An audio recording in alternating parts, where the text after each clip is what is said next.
इस पगान जगातन पे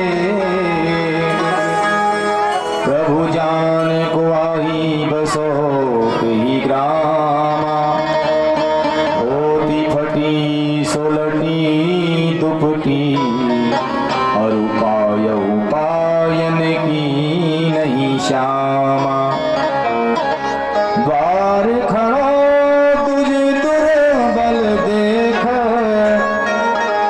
रहो चक सो वसुधा अभिरामा पूछत दीन दयाल को नाम बतावत आपनो नाम सुदामा।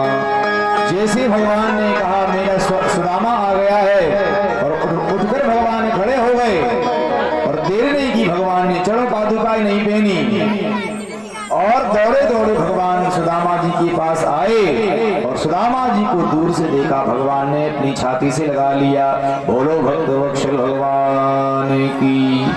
लिपट कर रोने लगे सुदामा जी और भगवान कन्हैया।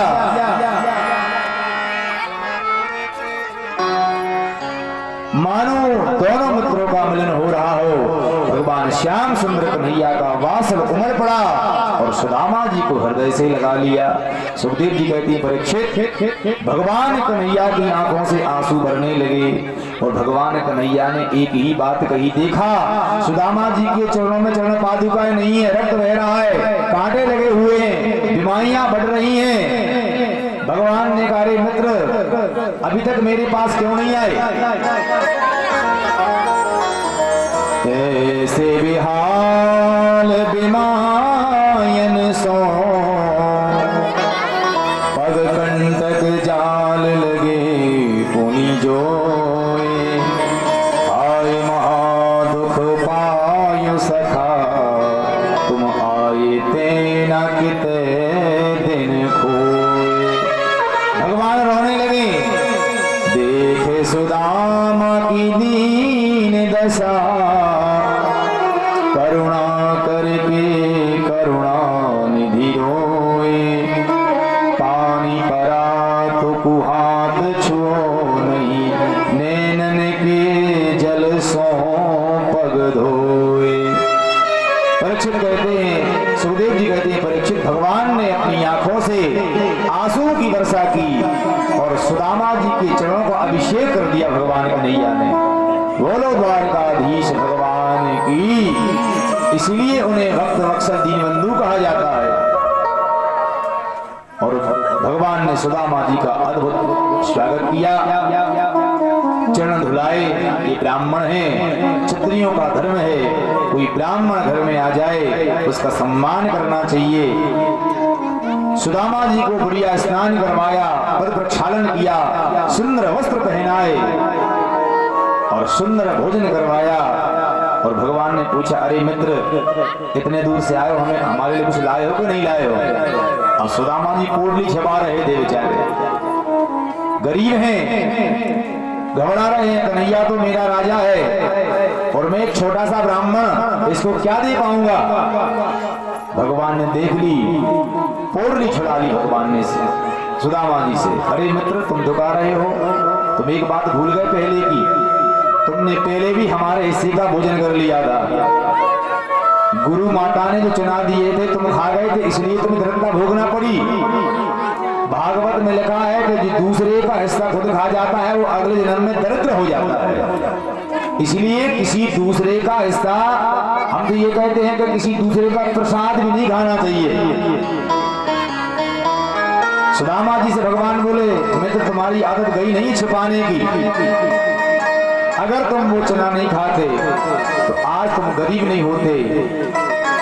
रोने लगे सुदामा जी कन्हैया से लिपट कर, आंखों से आंसू बहने लगे। और भगवान ने एक मुट्ठी चावल लिया। कथा बहुत रह गई है, समय की सीमा है, अतिक्रमण नहीं होना चाहिए। अब जो कथा बची है वो अगले साल होगी, ठीक है? अच्छा एक बात बताओ, कथा हर साल जरूरी है कि नहीं है? बताओ। अच्छा कितने लोग चाहते हैं कि हर साल कथा होना चाहिए? हाथ उठाओ। पहले हम बोर्ड में देखेंगे, अभियान में नहीं आया। कितने लोग चाहते हैं हर साल कथा होना चाहिए मड़ैया में? सब लोग नहीं खा रहे। अगर सब लोग चाहेंगे कोई कथा होगी, और फिर आगे हनुमान जी जाने। इसलिए कथा तो श्री हनुमान जी कृपा से होती है। जब तक हनुमान जी कृपा नहीं करते तब तक कथा होने वाली नहीं। इसलिए हनुमान जी अगर कृपा करेंगे तो फिर कथा होगी। पहली मुट्ठी भगवान ने ली और ऊपर के जितने लोग हैं सुदामा जी को दे दिए, और जितने लोग नीचे के हैं दूसरी मुट्ठी में वो सुदामा जी को दे दिए। और जैसे तीसरी मुट्ठी पाने लगे भगवान रुक्मणी जी ने हाथ पकड़ लिया। रुक्मणी जी बोली महाराज के इन भाई आप भी होना चाहते हो? सुदामा जी जैसे आप भी होना चाहते हो, कम से कम एक आध लोग तो अपने पास रखो। भगवान भाव में बह रहे थे और मानो सुदामा जी को भगवान सब कुछ देना चाहते हैं। सुखदेव जी कहते हैं परीक्षित सुदामा जी कुछ दिन वहां रहे और भगवान से विदा किया, और भगवान ने जो कुछ दिया था आभूषण मालाएं वस्त्र कपड़े सब छुड़ा लिए सुदामा जी से। अब सोच रहे सुदामा जी हमारी पत्नी कहती थी भगवान के पास जाओ, क्या जाए? अरे जो मालाएं दी थी अगर कोई छोड़ देते तो भी हमारा काम धंधा चल जाता आराम से। सोने की मालाएं मणियों की मालाएं अगर दो चार ही मिले तो काम बन जाता। सब छुड़ा लिया कन्हैया ने, कुछ नहीं दिया।